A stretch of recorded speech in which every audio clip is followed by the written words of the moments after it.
한 25년, 30년 거의 가까이 됐네요. 그때는 제가 한국에서 목회를 하고 있었어요. 개척을 했었는데 교회가 참 재밌게 부흥을 했어요. 은혜스러웠던 게 예수를 전혀 몰랐던 그런 친구들이 많이, 지금은 그런 전도가 참 힘들죠. 근데 그때는 전도가 되어서 와서 예수님 알고 구원의 기쁨을 맛보고 막 그런 일들이 있으니까 야, 이 참 목회가 재밌구나 이런 생각을 했었어요. 근데 그 당시에 우리가 뭘 했냐면 우리가 성경을 읽어야 되잖냐. 그리고는 이 공휴일이 되면 예를 들어서 3일절에는 시편 통독, 둘러앉아서 한 절씩 읽으면서 둘러앉아서 시편을 이제 떼고 가는 겁니다. 그리고 뭐 어린이날에는 마태복음 통독 이런 걸 했었어요. 그러다가 어느 날 한 권사님이, 이제 연세가 드신 권사님이 우리 교회에 오셨는데 뭘 꺼내서 보여주시는데 막 이상한 글씨가 막 종이에 적혀 있어요. 이 글씨가 아닌데 막 갈겨 쓴 어떤 그런 글씨가 있는데 이제 영서라는 거예요. 그게 어느 기도원에서 본인이 하나님의 영이 막 강권하셔서 자기가 글을 거기다가 막 종이와 펜을 가지고는 글을 써서 하나님의 영감으로 써진 글이다. 근데 그 글이 아니었거든요. 아무도 못 알아보는 그런 글이 있었어요. 근데 뭐 이제 그런가 보다 하고 이제 넘어갔는데 이 권사님은 그 우리 모임에 안 나오셨어요. 그 성경 읽기 모임에. 그래서 권사님 왜 안 나오십니까? 그러면 좀 바빠서 못 나왔습니다. 이렇게 넘어갔는데 계속 안 나오셔서, 근데 나중에 보니까 뒤에서 그걸 이제 비난을 하시는 거예요. 말을 만들고 그러시는 거예요. 그래서 제가 참 그게 이해가 안 돼서 같이 와서 같이 성경 통독하면 좋잖아요. 이렇게 이제 얘기를 했는데 기어이 말 그대로 삐지셔가지고 결국은 나가셨어요. 근데 제가 그리고 나서 이 젊은 이 어리석은 초짜 목사가 나중에 뭔가 중요한 일을 알았어요. 그게 뭐냐면 그 권사님이 한글을 모르신다는 거예요. 저는 생각도 못했죠. 우리에게 중요했던 그 모임이 이 권사님한테는 아주 큰 스트레스였던 거예요. 제가 몰랐죠. 여러분들도 각자 섬기시는 교회 목사님께 잘 하십시오.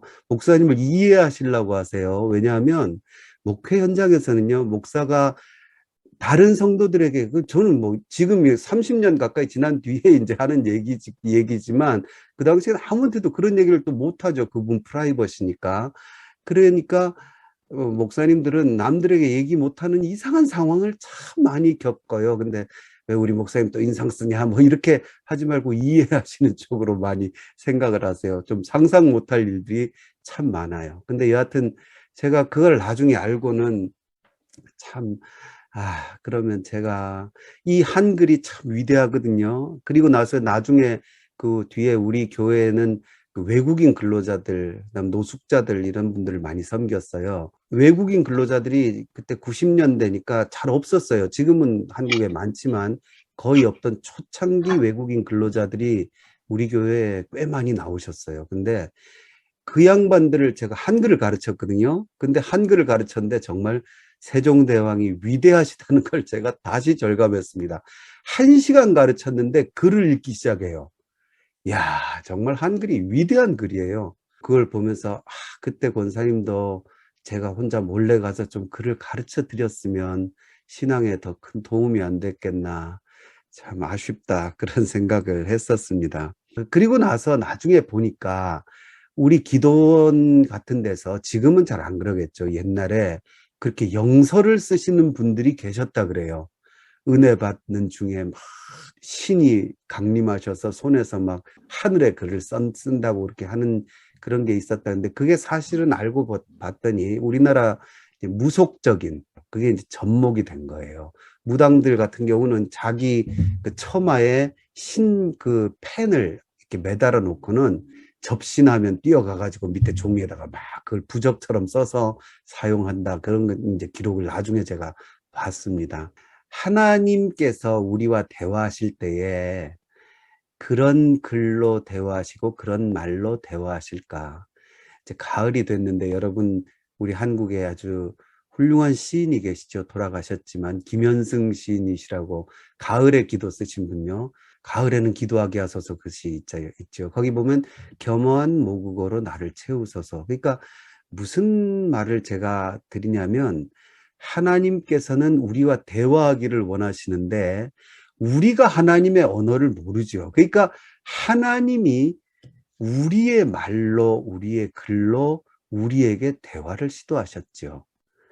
여러분 이사야 1장 18절 유명한 말씀 아시죠? 오라 우리가 서로 변론하자.